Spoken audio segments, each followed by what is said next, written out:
Sebelum ceritanya dimulai, silahkan tulis di kolom komentar dari daerah mana saja teman-teman yang menonton cerita ini. Jangan lupa like dan subscribe agar channel ini bisa semakin berkembang dan bisa mempersembahkan cerita yang lebih menarik lagi. Diana menelusuri halaman tebal album foto itu dengan ujung jarinya. Sampul bludru berwarna putih gading terasa sejuk di bawah sentuhannya, sebuah kontras yang aneh dengan kehangatan memori yang coba ia bangkitkan. Di hadapannya, terbentang potret pernikahannya setahun yang lalu.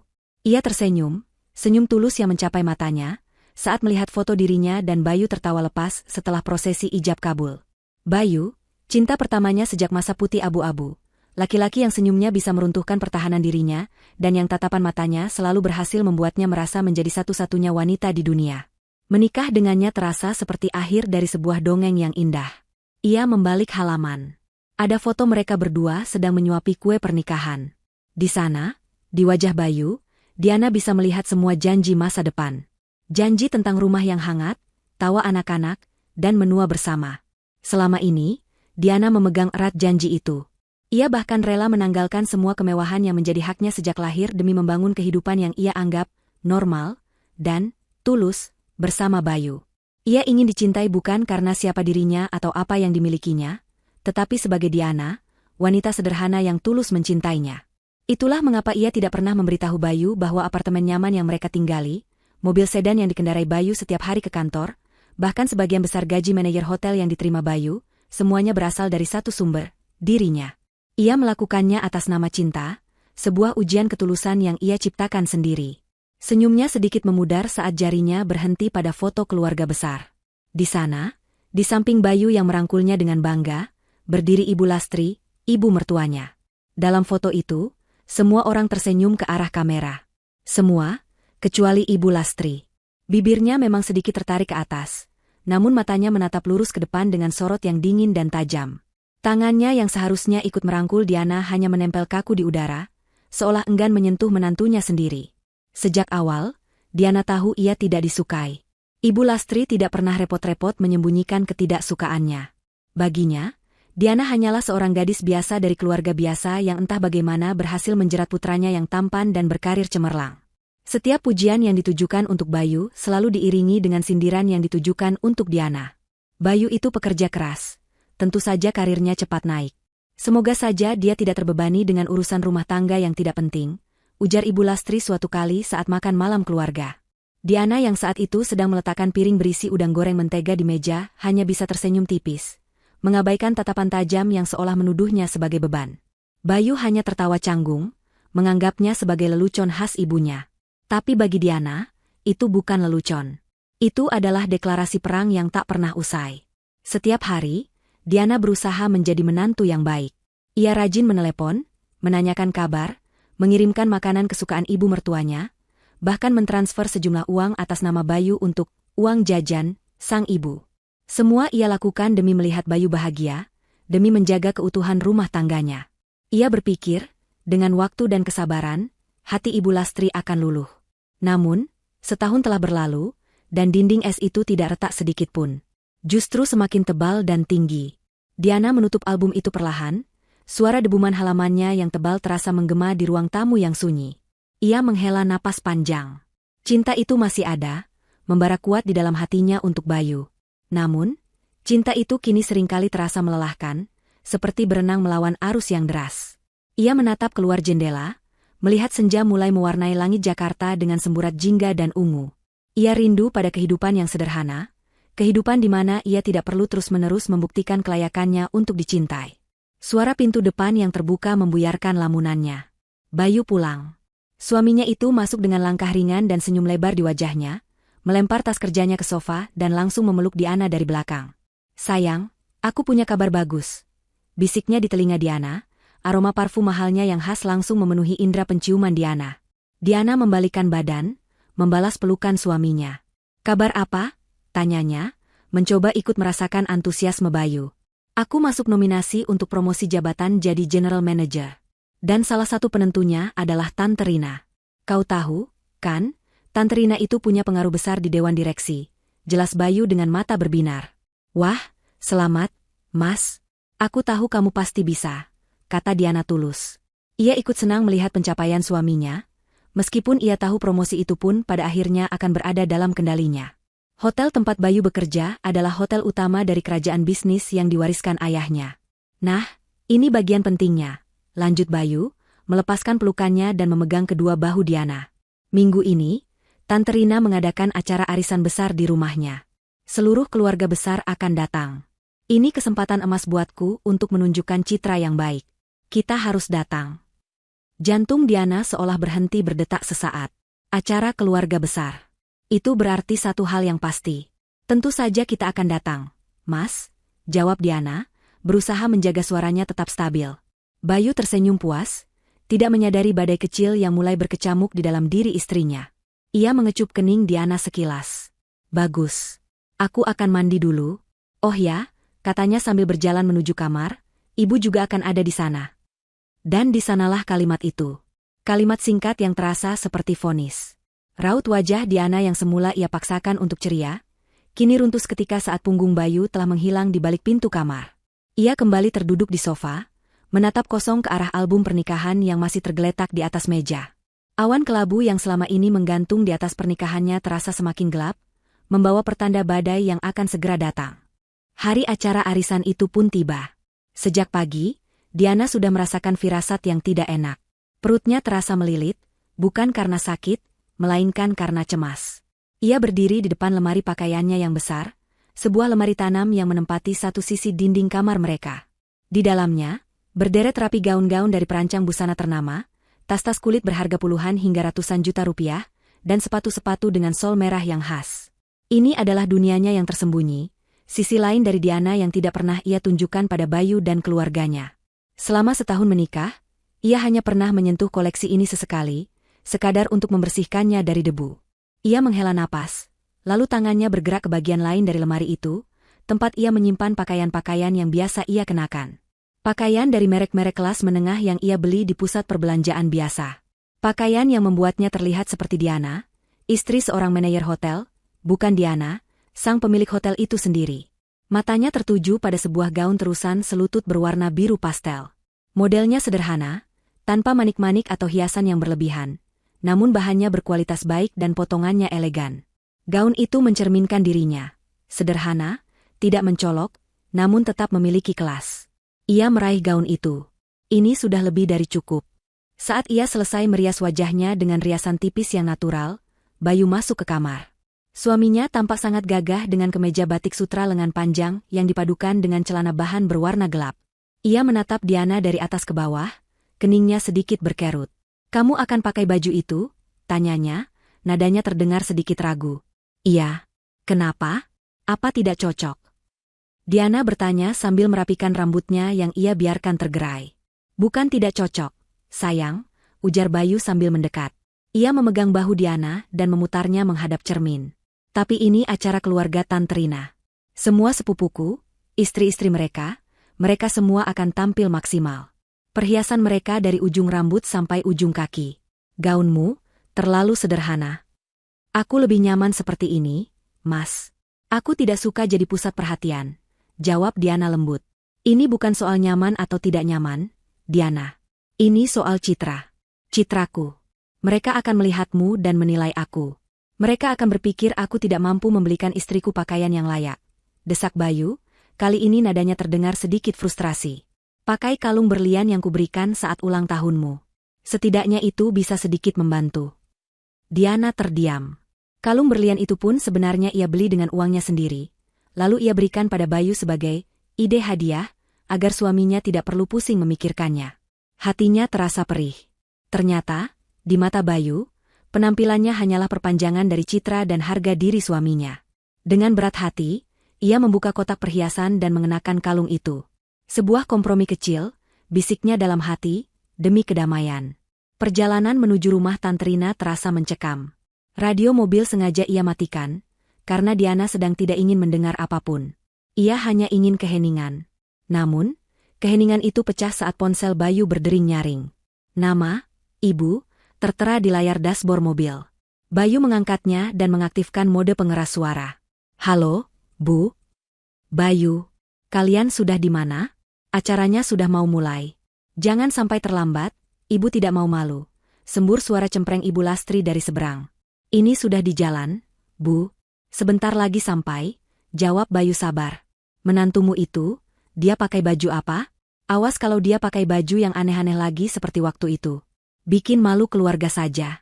Ibu sudah bilang padamu, carikan dia penata busana atau apa, biar dia tidak kelihatan kampungan.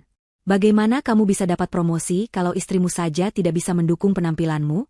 Wanita itu seharusnya bisa mengangkat derajat suami, bukan malah membuatnya kelihatan seperti orang susah.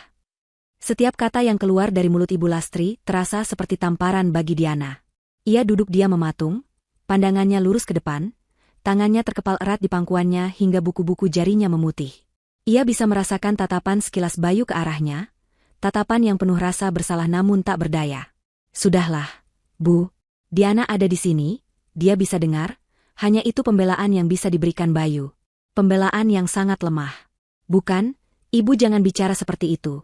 Atau, Diana istriku, Bu. Hanya sebuah pernyataan fakta yang menyeratkan bahwa masalahnya bukan pada hinaan itu, tapi pada fakta bahwa Diana mendengarnya. Bagus kalau dia dengar. Biar dia sadar diri sedikit. Balas Ibu Lastri ketus sebelum menutup telepon secara sepihak. Keheningan kembali menyelimuti mobil, namun kali ini terasa jauh lebih berat dan menyesakan. Diana memalingkan wajahnya ke jendela, menatap gedung-gedung yang berlarian melewatinya. Air mata menggenang di pelupuk matanya, namun ia menahannya sekuat tenaga. Ia tidak akan menangis. Tidak di depan Bayu. Ia tidak akan memberikan kepuasan itu pada suaminya, yang lagi-lagi gagal membelanya. Dalam benaknya, ia kembali bertanya-tanya. Apakah ini cinta yang ia impikan? Apakah pernikahan yang ia perjuangkan mati-matian ini pantas untuk dipertahankan jika ia harus kehilangan harga dirinya sedikit demi sedikit setiap harinya? Mobil mereka akhirnya berbelok memasuki sebuah kompleks perumahan mewah. Gerbang-gerbang rumah yang menjulang tinggi seolah menjadi saksi bisu kerapuhan hatinya.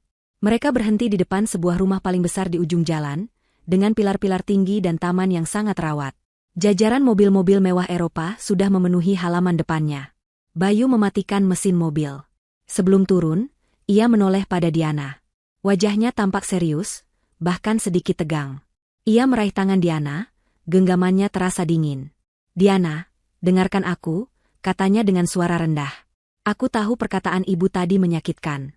Tapi tolong mengerti posisiku. Promosi ini sangat penting untuk masa depan kita. Diana hanya diam, tidak menatapnya.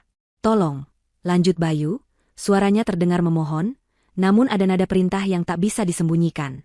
Kali ini saja, jangan buat masalah. Jaga sikapmu di depan keluarga besarku.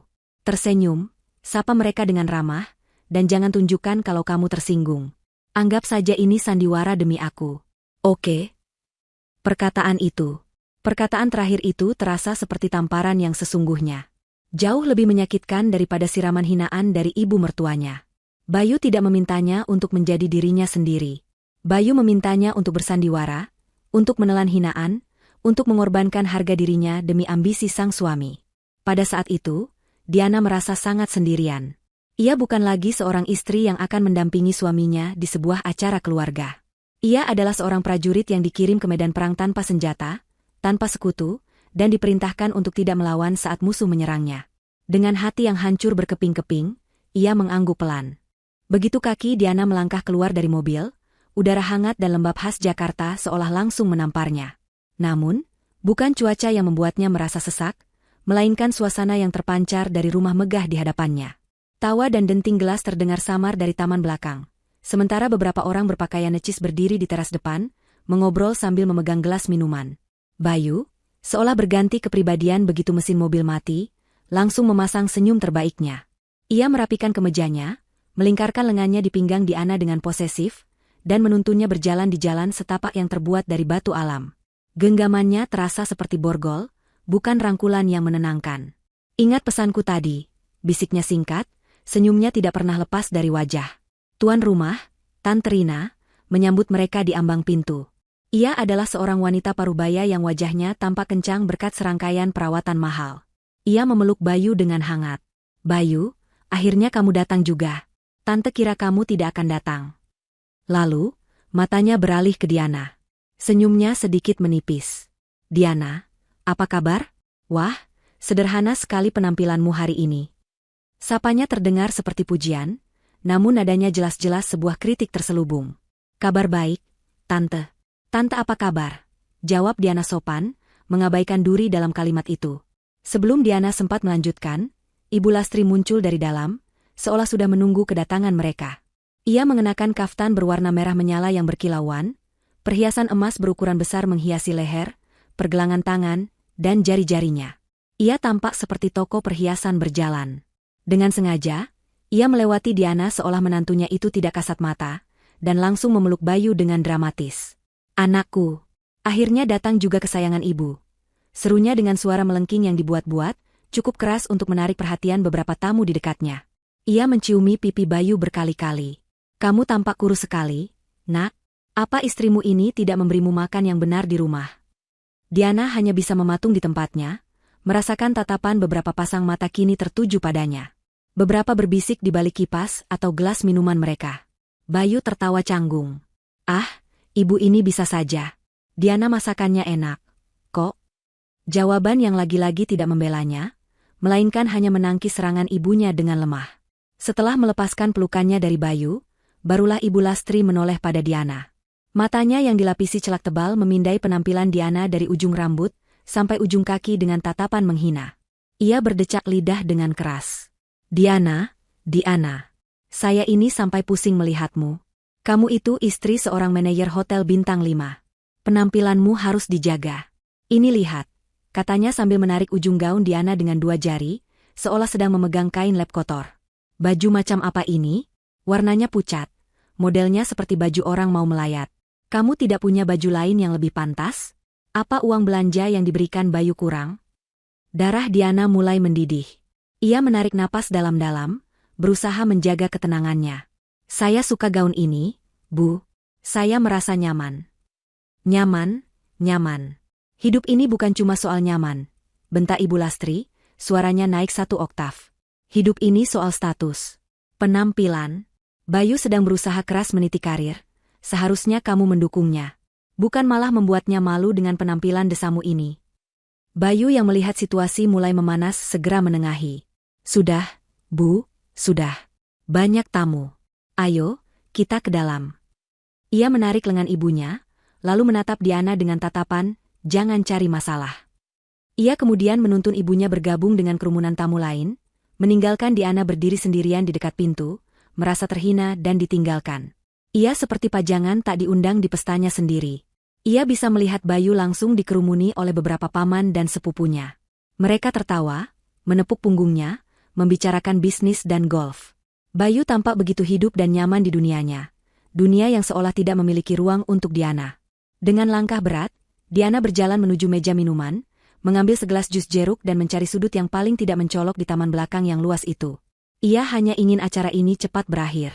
Namun, Ibu Lastri sepertinya punya rencana lain. Wanita itu tampaknya menjadikan penghinaan terhadap Diana sebagai misi utamanya hari itu.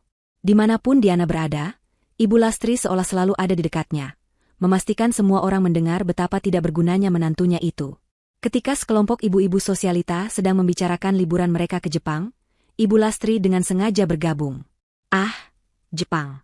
Bayu juga sudah lama ingin mengajak saya ke sana. Tapi ya apa mau dikata, sekarang tanggungannya banyak.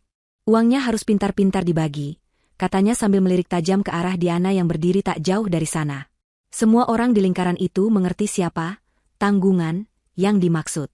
Diana mencoba untuk tidak peduli. Ia mengalihkan perhatiannya pada kolam renang besar di tengah taman. Airnya yang biru jernih tampak begitu tenang. Sangat kontras dengan gejolak di dalam hatinya.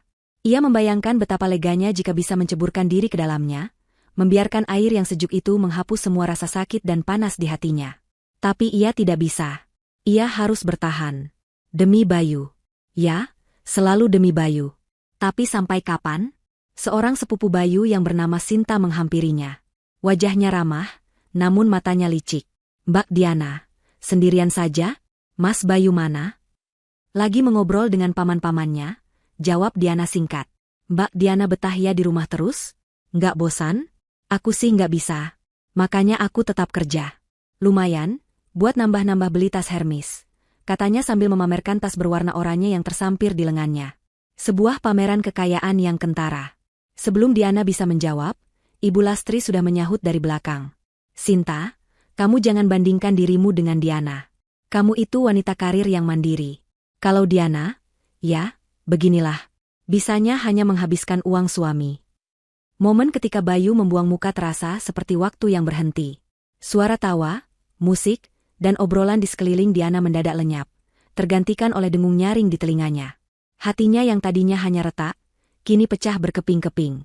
Harapan terakhirnya telah padam. Laki-laki yang ia puja, yang ia jadikan alasan untuk menahan semua rasa sakit ini, telah menunjukkan wujud aslinya. Ia seorang pengecut, pengkhianat, dan pada saat itu, sesuatu di dalam diri Diana berubah. Rasa sakit yang melumpuhkan itu bermetamorfosis menjadi sesuatu yang lain. Sesuatu yang dingin, keras, dan sangat jernih. Kemarahan. Ibu Lastri, yang melihat perubahan di mata menantunya, justru semakin menjadi-jadi. Ia merasa menang. Ia berhasil menunjukkan pada semua orang siapa yang berkuasa. Dikelilingi oleh Sinta dan beberapa kerabat lain yang menikmati drama itu, ia melangkah lebih dekat pada Diana, seperti seekor singa betina yang hendak menerkam mangsanya yang sudah tak berdaya. "Kenapa? Kamu tidak terima saya bilang kamu hanya menumpang hidup?" desis Ibu Lastri, senyum kemenangan terukir di bibirnya yang berlipstik merah tebal. Diana hanya diam, menatapnya dengan sorot mata yang kosong namun tajam. Keheningannya membuat Ibu Lastri semakin gusar. "Saya tanya padamu, Diana," lanjutnya, kini suaranya semakin meninggi. "Selain menjadi istri yang tidak becus mengurus penampilan, apalagi keahlianmu? Apa kamu punya pendidikan yang bisa dibanggakan? Coba ceritakan pada kami semua di sini." Ini bukan lagi sindiran, ini adalah interogasi publik. Sinta menimpali dengan tawa kecil. "Iya, Tante. Biar kita semua kenal lebih dekat dengan Mbak Diana." "Mbak Diana lulusan mana, sih?" Diana masih diam. Ia tidak melihat alasan untuk menjawab pertanyaan yang tujuannya hanya untuk mempermalukannya lebih jauh. Ia sudah selesai bermain dalam sandiwara ini. Keheningan Diana disalahartikan sebagai pengakuan atas kekalahannya. Ibu Lastri merasa di atas angin. Ia menoleh ke kerabatnya dengan ekspresi teatrikal. "Lihat, dia bahkan tidak bisa menjawab." Tentu saja, apa yang bisa diharapkan dari lulusan universitas swasta yang tidak jelas? Anakku Bayu itu lulusan terbaik dari universitas negeri ternama, dengan predikat cum laude. Seharusnya dia mendapatkan istri yang sepadan, yang pintar, yang berkelas, yang berasal dari keluarga terpandang. Bukannya perempuan desa sepertimu. Kata, perempuan desa, itu diucapkan dengan penekanan yang penuh kebencian. Beberapa tamu yang mendengar mulai berbisik-bisik, melirik arah Diana dengan tatapan kasihan bercampur cemooh. "Kamu itu kampungan, Diana. Kamu tahu artinya kampungan? Norak, lihat saja caramu berdiri, caramu diam. Sama sekali tidak punya etiket. Saya malu mengakui kamu sebagai menantuku. Kamu itu aib bagi keluarga kami. Kamu itu parasit yang hanya bisa bergantung pada anakku." Rentetan hinaan itu keluar tanpa jeda, seperti peluru yang ditembakkan dari senapan mesin. Diana merasakan pipinya panas, tapi bukan karena malu. Itu adalah panas dari amarah yang selama ini ia tekan, yang kini mulai naik ke permukaan. Ia mengepalkan tangannya di sisi tubuhnya, kukunya menancap di telapak tangannya, mencoba menyalurkan emosinya agar tidak meledak. Ia melihat ke seberang taman, Bayu masih di sana, kini tertawa bersama seorang pria tua buncit yang ia kenali sebagai salah satu kolega penting tantenya. Suaminya itu tertawa, sementara istrinya sedang dihina habis-habisan seolah harga dirinya tak lebih berharga dari debu di bawah sepatu. Cinta yang dulu memenuhi hatinya untuk Bayu kini terasa seperti racun. Ia mengingat kembali semua pengorbanannya. Semua kebohongan yang ia ciptakan untuk melindungi ego suaminya. Semua kemewahan yang ia lepaskan demi sebuah cinta yang tulus. Dan inilah balasannya. Dikhianati. Dihinakan. Diinjak-injak di depan semua orang oleh ibu dari laki-laki yang ia cintai, sementara laki-laki itu sendiri memilih untuk menutup mata. Ia tidak tahan lagi. Cukup sudah. Ia tidak akan berdiri di sana satu detik pun lebih lama untuk menjadi sasaran tembak. Dengan gerakan tegas, ia membalikkan badan, berniat untuk pergi dari tempat terkutuk itu. Pergi dari Bayu, pergi dari Ibu Lastri, pergi dari semua kepalsuan ini. "Mau kemana kamu?" bentak Ibu Lastri, suaranya menggelegar. Tangan wanita itu bergerak cepat dan mencengkeram lengan atas Diana dengan kasar. Kukunya yang panjang dan tajam menancap di kulit Diana, menimbulkan rasa perih. "Saya belum selesai bicara. Dasar tidak punya sopan santun." Diana tersentak, bukan hanya karena rasa sakit fisik, tapi juga karena tindakan agresi itu. Ini sudah melewati batas. Hinaan verbal adalah satu hal, tapi kekerasan fisik adalah hal lain. Ia menepis tangan ibu mertuanya dengan kasar. "Lepaskan saya," desis Diana, suaranya rendah dan berbahaya. Matanya yang tadi dingin kini menyala dengan api kemarahan. Ibu Lastri terkejut melihat perlawanan itu. Wajahnya memerah karena marah dan malu, karena penolakannya dilihat oleh banyak orang. Ia merasa otoritasnya ditantang. Pada saat yang bersamaan, seorang pelayan berjalan melewati mereka, membawa nampan berisi beberapa mangkuk bakso panas yang baru saja diangkat dari panci untuk disajikan kepada para tamu.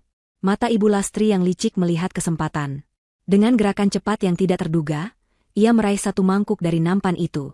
Para tamu di sekitarnya terkesiap, tidak mengerti apa yang akan terjadi. "Ini yang pantas untuk wanita tidak tahu diri sepertimu," teriak Ibu Lastri. Dan sebelum Diana sempat bereaksi, Ibu Lastri menyiramkan seluruh isi mangkuk itu ke arahnya. Kuah panas yang masih mengepul, bersama dengan mie, bakso, dan sayuran, tumpah mengenai bahu, dada, dan gaun biru pastelnya. Sensasi pertama yang dirasakan Diana adalah panas yang menyengat. Kuah bakso yang baru diangkat dari panci itu menembus kain tipis gaunnya dalam sekejap, menyentuh kulitnya di bagian bahu dan dada dengan sengatan yang membakar. Rasa perih yang tajam langsung menjalar, membuatnya tersentak hebat. Mie yang licin dan potongan daging meluncur turun di tubuhnya, meninggalkan jejak lengket dan bau kaldu sapi yang tajam yang tiba-tiba terasa begitu memuakan. Gaun biru pastel kesayangannya kini ternoda oleh bercak-bercak coklat berminyak. Warnanya menjadi gelap dan basah, menempel erat di kulitnya seperti lapisan kulit kedua yang memalukan. Rasa sakit fisik itu nyata, namun anehnya, dalam sepersekian detik, rasa sakit itu terasa jauh dan tidak penting. Karena ada rasa sakit lain yang jauh lebih hebat, yang tidak membakar kulitnya, melainkan membakar jiwanya. Yaitu keheningan yang tiba-tiba melanda seluruh taman. Suara musik jazz yang mengalun lembut dari pengeras suara, mendadak dimatikan oleh operator yang terkejut. Tawa renyah para sosialita terhenti di tenggorokan mereka. Suara denting sendok dan garpu lenyap. Seluruh aktivitas di pesta itu membeku. Puluhan pasang mata, yang tadinya sibuk dengan urusan mereka masing-masing, kini semuanya tertuju pada satu titik, pada dirinya.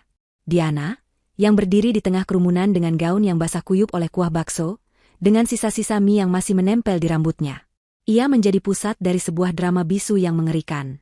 Dalam keheningan yang memekakan telinga itu, Diana bisa melihat semuanya dengan sangat jelas. Ia melihat wajah Tante Rina yang pucat karena kaget dan malu, pestanya yang sempurna telah dirusak oleh drama keluarga yang murahan. Ia melihat Sinta dan beberapa sepupu lainnya yang menutup mulut dengan tangan, mata mereka melebar antara ngeri dan puas karena mendapatkan tontonan gratis. Ia melihat para tamu lain yang saling berpandangan, berbisik di belakang tangan mereka, tatapan mereka merupakan campuran antara kasihan dan cemoohan. Dan kemudian, ia melihat Ibu Lastri. Wanita itu berdiri terengah-engah, dadanya naik turun, mangkuk bakso yang kosong masih berada di tangannya. Di wajahnya, ada ekspresi kaget sesaat atas tindakannya sendiri, namun itu cepat berlalu, digantikan oleh seringai puas dan kemenangan yang bengis. "Nah, sekarang penampilanmu baru cocok dengan kelakuanmu yang tidak tahu aturan," desis Ibu Lastri, mencoba membenarkan perbuatannya di depan semua orang. Namun, tatapan Diana tidak berhenti di sana. Matanya mencari, melewati semua wajah-wajah itu, mencari satu-satunya orang yang seharusnya penting. Dan ia menemukannya. Bayu. Suaminya berdiri di dekat panggung, sekitar 10 meter darinya. Ia tidak mungkin tidak melihatnya. Keributan itu terlalu besar untuk diabaikan. Mata Bayu terbelalak, mulutnya sedikit terbuka karena syok. Ia melihat keadaan Diana yang menyedihkan, melihat mangkuk kosong di tangan ibunya, dan ia mengerti apa yang baru saja terjadi. Untuk sesaat, Diana melihat suaminya itu mengambil satu langkah maju, seolah terdorong oleh refleks untuk menolongnya. Hatinya yang sudah hancur sempat berkedip dengan setitik harapan. Mungkin kali ini berbeda. Mungkin melihat istrinya diserang secara fisik akan membangkitkan sisi lelakinya. Tapi harapan itu padam secepat kemunculannya. Bayu berhenti. Kakinya terpaku di tempat. Matanya bergerak panik dari Diana, ke ibunya yang tampak garang, lalu ke wajah-wajah penting di sekelilingnya. Paman-pamannya, kolega tantenya, orang-orang yang memegang kunci promosinya. Diana bisa melihat dengan jelas pergulatan di wajah suaminya. Ia bisa melihat kalkulasi dingin yang terjadi di otaknya. Membelanya berarti menciptakan keributan yang lebih besar, menentang ibunya di depan umum, dan yang terburuk, menghancurkan citra, keluarga harmonis, yang ia butuhkan untuk karirnya. Dan Bayu membuat pilihan. Ia memilih karirnya. Ia memilih ibunya. Ia memilih citranya. Ia tidak memilih istrinya. Ia hanya berdiri di sana, membeku, menjadi penonton yang pasif atas penghinaan paling puncak yang diterima istrinya. Keheningannya, kepasifannya, adalah pengkhianatan terbesar dari semuanya. Itu adalah pukulan terakhir yang menghancurkan sisa-sisa cinta dan hormat Diana untuknya.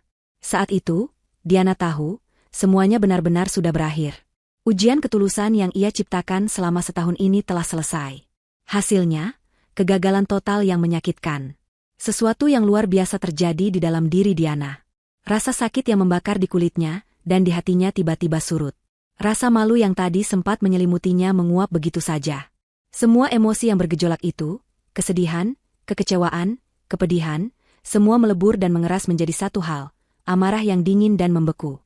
Amarah yang memberikan kejernihan luar biasa. Kabut cinta buta yang selama ini menutupi pandangannya tersingkap.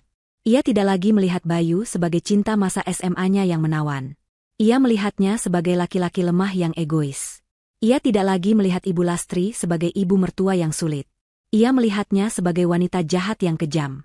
Persona istri yang sabar dan sederhana yang selama ini ia mainkan dengan begitu meyakinkan, kini retak dan hancur berkeping-keping. Dari balik puing-puing itu, bangkitlah sosok Diana yang sesungguhnya. Seorang wanita yang terbiasa memimpin rapat dewan direksi, yang terbiasa membuat keputusan bernilai miliaran rupiah, yang tidak akan pernah membiarkan siapapun menginjak-injak harga dirinya.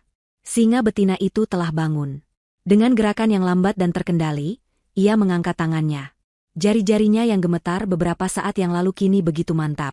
Ia menyentuh pipinya, mengambil sehelai mie yang menempel di sana, dan menjatuhkannya ke lantai seolah itu adalah sampah yang menjijikan. Ia tidak menangis. Tidak ada satupun air mata yang jatuh. Ia lalu menegakkan punggungnya, berdiri tegak dan angkuh di tengah kekacauan itu. Kepalanya terangkat tinggi, tatapan matanya yang tadi penuh luka kini berubah menjadi dingin seperti es di kutub. Tatapan itu menyapu kerumunan, menatap Ibu Lastri, lalu berhenti pada Bayu. Tatapan yang tidak lagi meminta tolong, melainkan menjatuhkan vonis. Keheningan yang mencekam itu akhirnya pecah. Bukan oleh isak tangis Diana, bukan oleh teriakan Ibu Lastri, bukan pula oleh suara Bayu. Keheningan itu pecah oleh suara Diana sendiri. Suara yang terdengar sangat tenang, rendah, namun memiliki bobot dan kekuatan yang membuat semua orang yang mendengarnya merinding. Cukup. Satu kata. Hanya satu kata. Tapi kata itu diucapkan dengan otoritas seorang ratu yang baru saja merebut kembali tahtanya. Kata itu adalah sebuah deklarasi. Waktu bermain sudah selesai. Seluruh taman seolah menahan napas secara kolektif. Nama, Pak Hartono yang berpendar di layar ponsel Diana terasa memiliki bobot yang luar biasa. Bagi sebagian besar tamu di sana, nama itu adalah sinonim dari kekuasaan dan kesuksesan di dunia perhotelan. Bagi Bayu, nama itu adalah representasi dari puncak mimpinya, bos besar yang sangat ia hormati sekaligus takuti, orang yang memegang masa depannya. Melihat nama itu di daftar panggilan cepat istrinya yang selama ini ia anggap remeh terasa seperti sebuah anomali kosmik, sebuah kesalahan dalam matriks kehidupannya yang tertata rapi. Apa yang kamu lakukan, Diana? Jangan gila, desis Bayu, mencoba meraih ponsel itu. Tapi Diana dengan sigap menarik tangannya dan menekan tombol panggil. Nada sambung yang terdengar dari pengeras suara ponsel, terasa 1000 kali lebih keras dari musik manapun yang diputar sebelumnya. Setiap nada dering seolah menjadi genderang perang yang ditabuh perlahan, meningkatkan ketegangan hingga ke titik puncaknya. Bayu berdiri membeku, wajahnya yang tadi pucat kini berubah menjadi kelabu.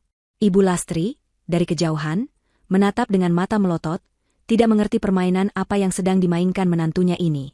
Setelah 2 kali nada dering, panggilan itu dijawab. Selamat sore, terdengar suara bariton yang tenang dan berwibawa. Itu adalah suara Pak Hartono.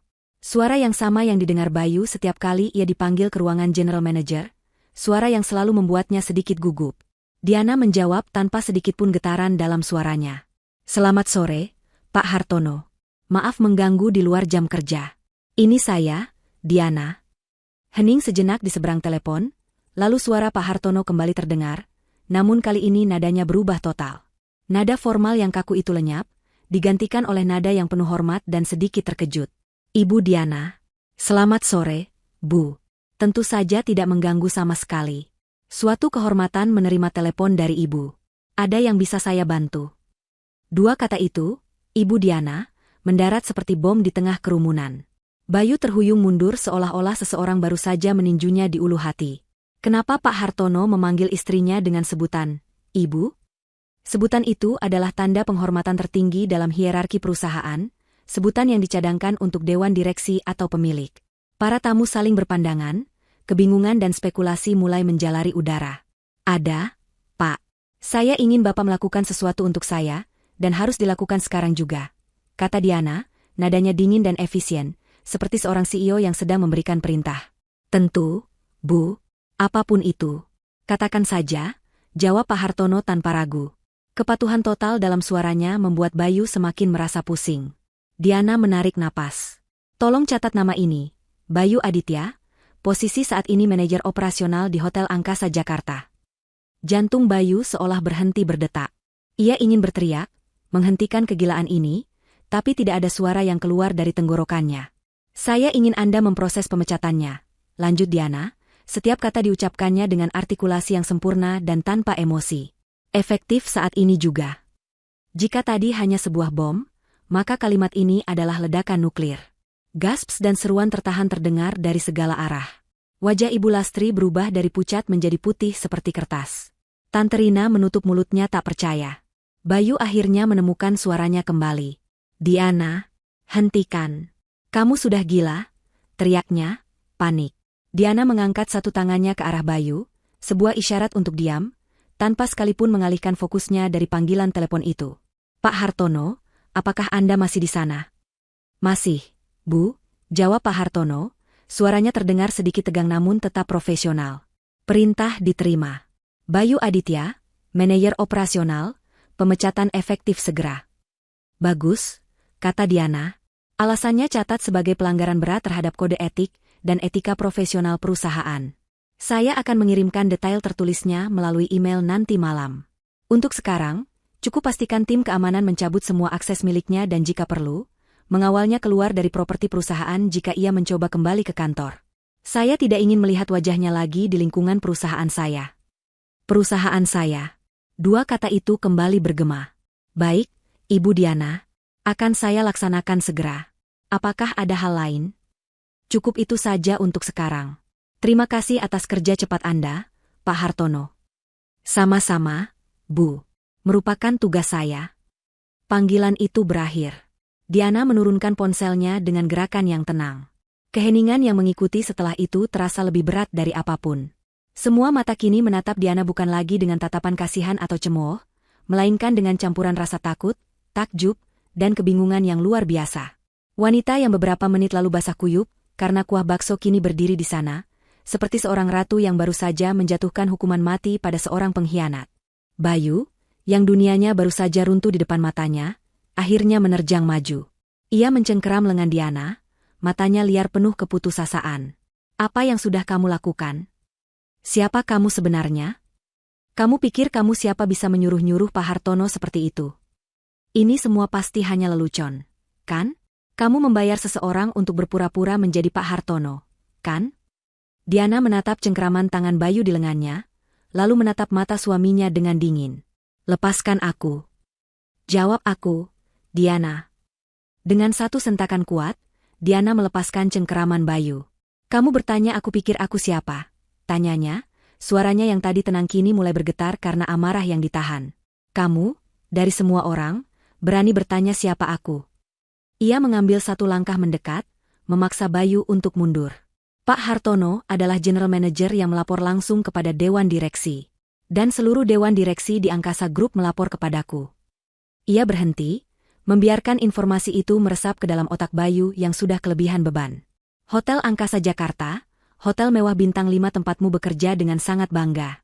Hotel yang memberimu status, memberimu gaji, memberimu ilusi bahwa kamu adalah orang hebat. Diana tersenyum, senyum paling mengerikan yang pernah Bayu lihat. Hotel itu hanyalah salah satu dari 7 hotel mewah di bawah bendera Angkasa Group. Dan aku, Diana Prameswari, perempuan kampungan tidak berpendidikan yang kau biarkan ibumu siram dengan kuah bakso. Suaranya naik menjadi sebuah proklamasi yang menggema di seluruh taman, adalah pemilik dan pemegang saham mayoritas dari seluruh Angkasa Group. Dunia seakan berhenti berputar.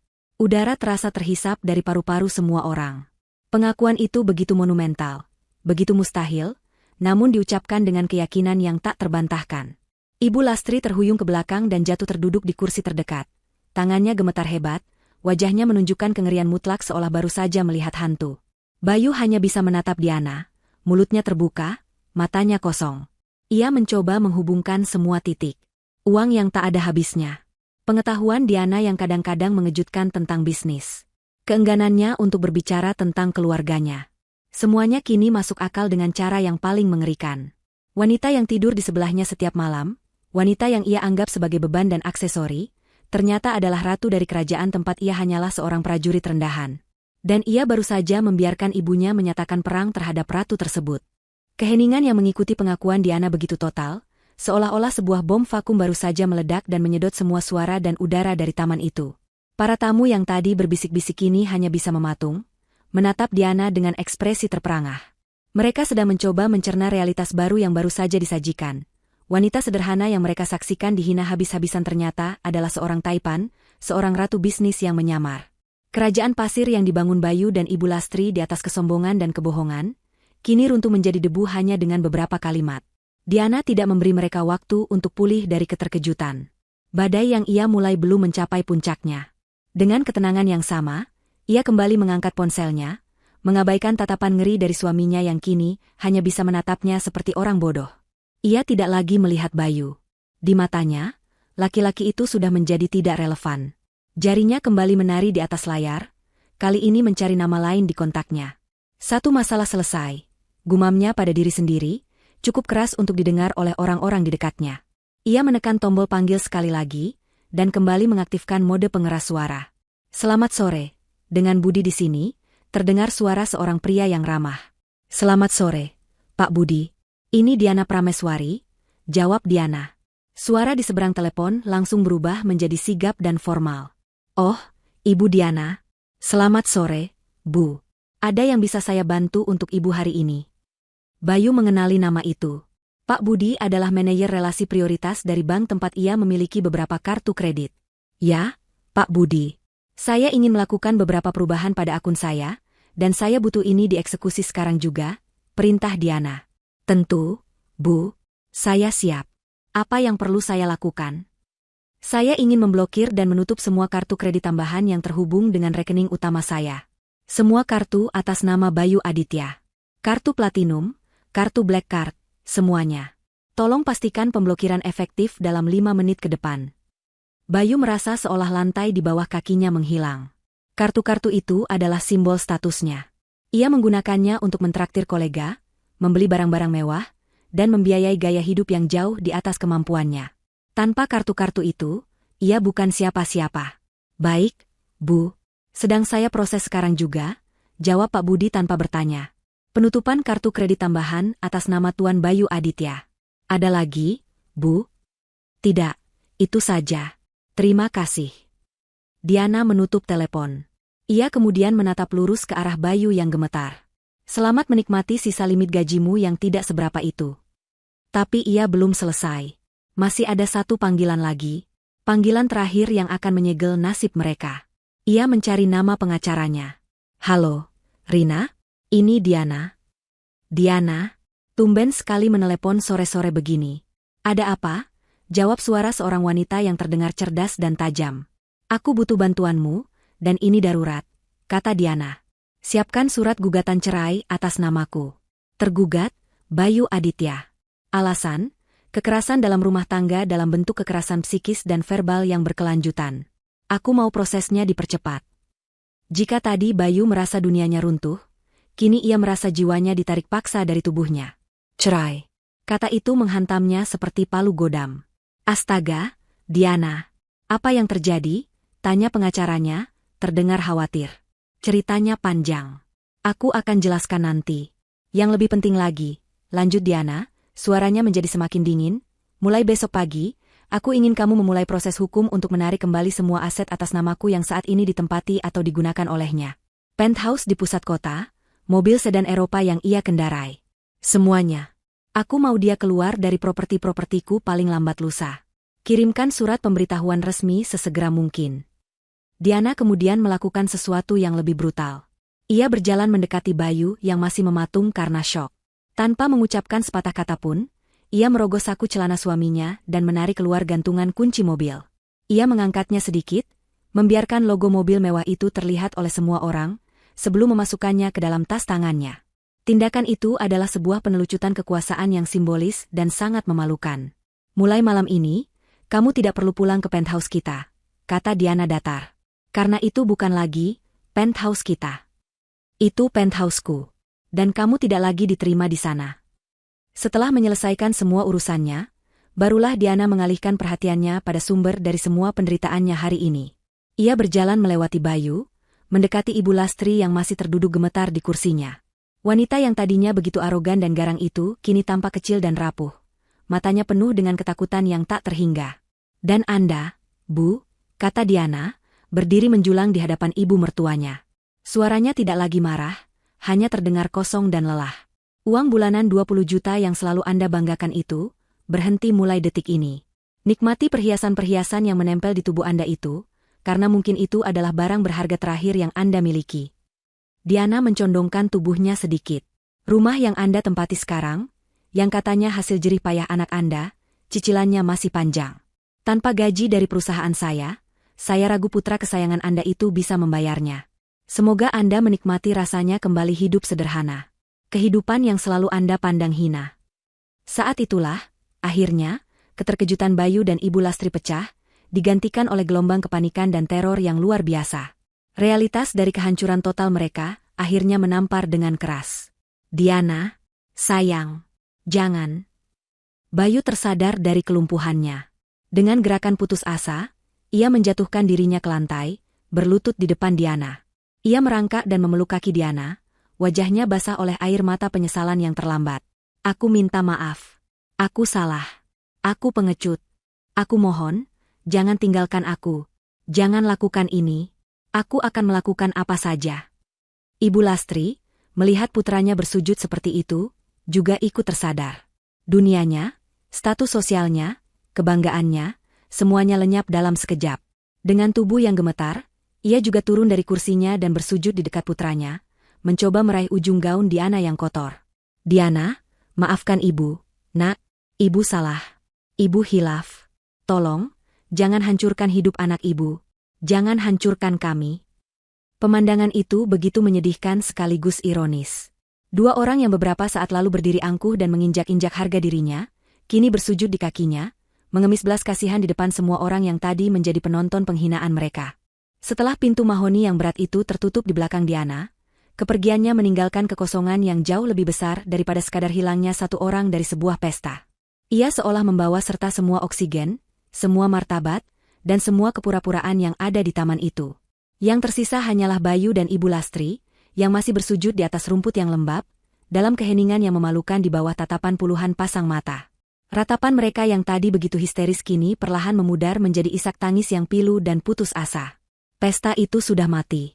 Para tamu, yang beberapa saat lalu menikmati hidangan dan gosip, kini merasa sangat canggung. Mereka mulai bubar secara diam-diam, seperti penonton teater yang bergegas keluar setelah pertunjukan yang mengerikan berakhir. Mereka menghindari kontak mata dengan Bayu dan ibunya, berjalan melewati mereka seolah-olah dua sosok yang bersujud itu adalah patung kesedihan yang tak terlihat. Bisikan-bisikan mereka kini bukan lagi tentang kekaguman pada keluarga itu, melainkan tentang betapa dalamnya jurang kejatuhan mereka. Tante Rina adalah orang pertama yang memecah keheningan dengan amarah. Wajahnya yang tadi pucat kini merah padam karena malu. Pestanya yang megah telah menjadi ajang sirkus, dan ia adalah pemilik sirkusnya. Ia menghampiri Ibu Lastri dan Bayu dengan langkah cepat. Cukup, desisnya, suaranya tajam dan penuh amarah. Bangun kalian berdua, jangan membuatku lebih malu lagi. Pergi dari rumahku, sekarang juga. Bayu mengangkat wajahnya yang basah oleh air mata dan ingus. Tante, tolong kami. Tolong? Setelah kalian mempermalukan seluruh keluarga besar di depan semua tamuku, pergi, bentak Tante Rina, tak menyisakan sedikitpun ruang untuk belas kasihan. Dengan sisa-sisa tenaga yang mereka miliki, Bayu membantu ibunya yang lemas untuk berdiri. Kaki Ibu Lastri gemetar hebat, hingga ia nyaris tidak bisa menopang tubuhnya sendiri. Walk of Shame. Mereka dimulai. Mereka berjalan melewati sisa-sisa tamu, melewati meja-meja yang penuh dengan makanan yang tak lagi disentuh, diiringi oleh tatapan yang menusuk. Tatapan yang tadinya penuh iri, kini penuh dengan cemoohan. Setiap langkah terasa seperti berjalan di atas bara api. Ketika mereka akhirnya sampai di depan rumah, kenyataan pahit lainnya menghantam mereka. Mobil sedan mewah itu tidak ada. Kunci mobilnya ada di dalam tas Diana. Mereka terdampar. Bayu merogoh sakunya, mencari ponselnya dengan tangan gemetar untuk memesan taksi online. Setelah beberapa kali mencoba dan gagal karena sinyal yang buruk dan tangan yang terlalu gemetar, ia akhirnya berhasil memesan satu. Sambil menunggu di pinggir jalan, di luar gerbang megah rumah Tantrina, pertengkaran yang tak terhindarkan itu pun dimulai. "Ini semua salahmu," desis Ibu Lastri, memukul lengan Bayu dengan sisa tenaganya. "Kalau saja kamu tidak menikah dengan perempuan ular itu.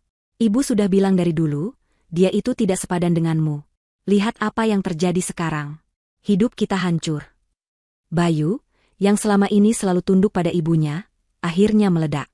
"Salahku? Ini salah ibu. Kalau saja ibu tidak terus-terusan menghinanya. Kalau saja ibu tidak menyiramnya dengan kuah bakso sialan itu. Semua ini tidak akan terjadi. Dia sudah sabar selama setahun ini, Bu. Ibu yang mendorongnya sampai ke batas kemampuannya. Jadi sekarang kamu menyalahkan ibumu sendiri? Anak tidak tahu diuntung. Ibu yang tidak tahu diri. Hidup mewah dengan uang menantu yang ibu hina setiap hari." Pertengkaran sengit mereka terhenti saat taksi yang dipesan tiba. Perjalanan pulang terasa seperti perjalanan menuju tiang gantungan. Tidak ada lagi percakapan, yang ada hanya isak tangis tertahan dari Ibu Lastri dan napas berat Bayu yang dipenuhi amarah dan keputusasaan. Mereka tiba di lobi apartemen mewah yang selama ini menjadi kebanggaan mereka. Bayu berjalan gontai menuju lift pribadi, diikuti oleh ibunya. Ia menempelkan kartu aksesnya. Lampu indikator berkedip merah. Akses ditolak. Ia mencoba lagi. Hasilnya sama. Kepanikan mulai menjalari dirinya. Ia mencoba menggunakan kode sandi. Gagal. Diana tidak main-main. Ia benar-benar telah dikunci keluar. "Kenapa? Kenapa tidak bisa terbuka?" rengek Ibu Lastri. "Dia sudah menggantinya," jawab Bayu kosong. Mereka terduduk lemas di sofa lobi, menjadi tontonan satpam dan resepsionis yang menatap mereka dengan curiga. Bayu kembali mengeluarkan ponselnya, mencoba menelepon Diana. Panggilannya langsung dialihkan ke kotak suara. Ia menelepon lagi dan lagi, puluhan kali, namun hasilnya sama. Ia lalu mengirimkan rentetan pesan singkat. "Diana, sayang, angkat teleponnya. Aku mohon. Aku minta maaf. Aku benar-benar minta maaf. Aku salah, aku pengecut. Beri aku satu kesempatan lagi. Aku cinta padamu, Diana. Tolong jangan lakukan ini pada kita. Kalau kamu tidak menjawab, aku akan." Ancamannya menggantung di udara. Ia bahkan tidak tahu apa yang bisa ia lakukan. Ia tidak punya apa-apa lagi. Semua pesannya hanya berbalas centang dua berwarna abu-abu. Diana bahkan tidak membacanya. Kenyataan finansial mulai mencekik. Ia harus mencari tempat untuk menginap malam ini. Ia membuka aplikasi pemesanan hotel, mencari hotel bintang 5 yang biasa ia datangi. Saat hendak melakukan pembayaran dengan kartu kredit platinumnya, transaksi itu ditolak. Ia mencoba kartu black card. Ditolak. Ia mencoba kartu debit. Dana tidak mencukupi. Semua akses keuangannya telah diputus total. Malam itu, Bayu Aditya, manajer yang sedang naik daun, dan ibunya, sosialita yang terhormat, harus menginap di sebuah motel kecil yang pengap di pinggiran kota. Mereka membayar sisa uang tunai yang ada di dompet Bayu. Kamar itu berbau apek. Spraynya terasa lembab, dan suara kendaraan dari jalan raya terdengar bising menembus jendela kaca yang tipis. Ibu Lastri duduk di tepi ranjang, menangis tanpa suara, perhiasan emasnya yang berkilauan tampak sangat tidak pada tempatnya di tengah lingkungan yang kumuh itu. Bayu berdiri di depan cermin yang retak, menatap pantulan dirinya. Ia tidak lagi melihat sosok manajer yang sukses dan tampan. Yang ia lihat hanyalah seorang laki-laki gagal yang telah kehilangan segalanya. Pekerjaan, kekayaan, status, dan yang paling penting, seorang istri yang tulus mencintainya, semua karena kesombongan dan kebodohannya sendiri. Sujudnya di taman tadi memang sudah sangat terlambat. Ini bukanlah akhir dari penderitaan mereka. Ini baru permulaan dari neraka yang mereka ciptakan sendiri. 1 tahun kemudian, panggung besar di ballroom sebuah hotel termewah di Bali itu, disinari oleh cahaya lampu yang gemerlap. Di atas panggung, berdiri seorang wanita yang memancarkan aura kepercayaan diri dan keanggunan. Ia mengenakan gaun sutra berwarna zamrud yang sederhana namun sangat berkelas, rambutnya ditata rapi, dan senyumnya tulus saat ia berbicara di depan ratusan pebisnis dan investor dari seluruh Asia Pasifik. Wanita itu adalah Diana Prameswari. Dan karena itulah, Angkasa Group tidak hanya berinvestasi pada properti, kami berinvestasi pada manusia, pada pengalaman, dan pada masa depan yang berkelanjutan, katanya, menutup pidatonya. Suara tepuk tangan yang meriah langsung membahana, sebuah pengakuan atas visinya yang cemerlang. Setelah acara itu, Diana dikerumuni oleh para kolega yang ingin memberinya selamat. Wajahnya terpampang di sampul majalah Forbes edisi terbaru dengan judul, Sang Ratu Hotel yang Mengubah Wajah Perhotelan Asia. Ia tidak lagi menyembunyikan identitasnya. Ia telah merengkuh kekuatannya sepenuhnya, dan dunia bisnis menghormatinya. Ia tampak lebih hidup, lebih bahagia, dan lebih cantik dari sebelumnya. Beban kepura-puraan yang selama setahun ia pikul dalam pernikahannya telah terangkat, dan kini ia bisa terbang bebas. Di sela-sela acara makan malam, Pak Hartono, yang kini telah dipromosikan menjadi direktur regional, menghampirinya. Pidato yang luar biasa, Bu Diana. Anda selalu berhasil menginspirasi kami semua. Diana tersenyum hangat. Terima kasih, Pak Hartono. Semua ini juga berkat kerja keras tim yang solid. Mereka mengobrol sejenak tentang rencana ekspansi perusahaan ke pasar Eropa. Diana tampak begitu bersemangat dan penuh ide. Ia telah menemukan kembali gairah hidupnya. Sahabatnya, Rina sang pengacara, yang juga hadir di acara itu, menyenggol lengannya. Kau terlihat sangat bahagia, Di. Aku ikut senang, bisik Rina. Ngomong-ngomong, kau pernah dengar kabar tentang dia? Diana tahu siapa yang dimaksud Rina. Ia berhenti sejenak, menatap ke arah laut malam dari jendela kaca ballroom yang besar. Aku tidak pernah sengaja mencari tahu. Tapi beberapa waktu lalu, Pak Hartono memberitahuku tanpa sengaja. Pandangan kamera kini beralih dari gemerlapnya pesta di Bali ke sebuah sudut kota Jakarta yang padat dan kumuh. Di sebuah gang sempit, di depan sebuah rumah kontrakan petak yang dindingnya sudah berjamur, seorang laki-laki dengan seragam petugas kebersihan berwarna oranye sedang menyapu jalanan yang kotor. Wajahnya kuyu, tubuhnya lebih kurus, dan rambutnya yang dulu selalu tertata rapi kini tampak kusam. Ia adalah Bayu. Setelah dipecat dengan catatan pelanggaran etika, namanya masuk dalam daftar hitam industri perhotelan. Tidak ada satupun perusahaan yang mau menerimanya. Ijazahnya yang dulu ia banggakan kini tak ada artinya. Untuk bertahan hidup, ia terpaksa mengambil pekerjaan apa saja yang bisa ia dapatkan. Ia menjadi petugas kebersihan di sebuah kompleks pertokoan dengan gaji pas-pasan. Setiap hari, ia harus menelan ludahnya sendiri, membersihkan sampah orang lain, sambil terus dihantui oleh kenangan akan kehidupan mewah yang pernah ia miliki. Pintu rumah kontrakan itu terbuka. Seorang wanita tua yang ringkih keluar, membawa sebuah bangku kecil, dan nampan berisi kue-kue basah. Wajahnya penuh keriput, rambutnya yang memutih diikat seadanya, dan pakaiannya lusuh. Ia adalah Ibu Lastri. Semua perhiasannya telah lama dijual untuk menyambung hidup. Rumahnya disita bank beberapa bulan setelah Bayu dipecat. Teman-teman sosialitanya lenyap seperti ditelan bumi. Untuk membantu keuangan mereka yang morat-marit, setiap pagi ia harus duduk di depan gang, menjual kue buatan tangannya sendiri kepada para tetangga. Para tetangga yang sama sering bergosip tentang kisah kejatuhannya yang dramatis, kadang-kadang tepat di depan wajahnya. Bayu menyelesaikan pekerjaannya dan menghampiri ibunya. Ia mengambil satu kue dan memakannya tanpa selera. Tidak ada lagi percakapan di antara mereka, hanya keheningan yang dipenuhi penyesalan dan saling menyalahkan yang tak terucapkan. Saat itu, sebuah bus kota berhenti tidak jauh dari mereka. Sebuah iklan besar terpampang di badan bus itu. Iklan terbaru dari Angkasa Group, menampilkan wajah Diana yang tersenyum cerah dengan latar belakang hotelnya yang megah. Bayu dan Ibu Lastri menatap iklan itu secara bersamaan. Wajah yang pernah begitu dekat dengan mereka, wajah yang pernah mereka hina dan sakiti, kini menatap mereka dari ketinggian, sebuah pengingat abadi akan dunia yang telah mereka buang. Adegan terakhir kembali ke Diana. Ia sudah kembali ke Jakarta, berdiri di balkon penthouse-nya yang menghadap ke kerlip lampu kota. Udara malam terasa sejuk. Ia memegang segelas teh hangat, menatap pemandangan yang dulu pernah ia bagi dengan seseorang. Namun kini, tidak ada lagi rasa sakit atau kehilangan. Yang ada hanyalah kedamaian. Ia telah memaafkan, bukan untuk mereka, tapi untuk dirinya sendiri, agar ia bisa melangkah maju tanpa beban. Kisah masa lalunya bukan lagi sebuah luka, melainkan sebuah pelajaran berharga yang membuatnya menjadi wanita yang lebih kuat dan bijaksana. Ia tersenyum tipis, senyum yang penuh dengan kepuasan. Karma tidak pernah salah alamat. Bagi Bayu dan ibunya, karma adalah kejatuhan yang menyakitkan ke dasar realita. Baginya, karma adalah kebebasan untuk menjadi dirinya sendiri dan meraih kebahagiaan yang pantas ia dapatkan. Ia menyesap tehnya, menatap cakrawala yang tak terbatas, siap menyambut pagi dan masa depan cerah yang terbentang luas di hadapannya. Hidupnya kini adalah miliknya sepenuhnya. Dari cerita ini, kita dapat memetik pelajaran yang mendalam tentang betapa berbahayanya menilai seseorang hanya dari penampilan luarnya. Kesalahan fatal yang dilakukan oleh Ibu Lastri dan Bayu adalah meremehkan Diana karena penampilannya yang sederhana, tanpa pernah menyadari bahwa di balik kesederhanaan itu tersimpan kekuatan dan nilai yang jauh melampaui apa yang bisa mereka bayangkan.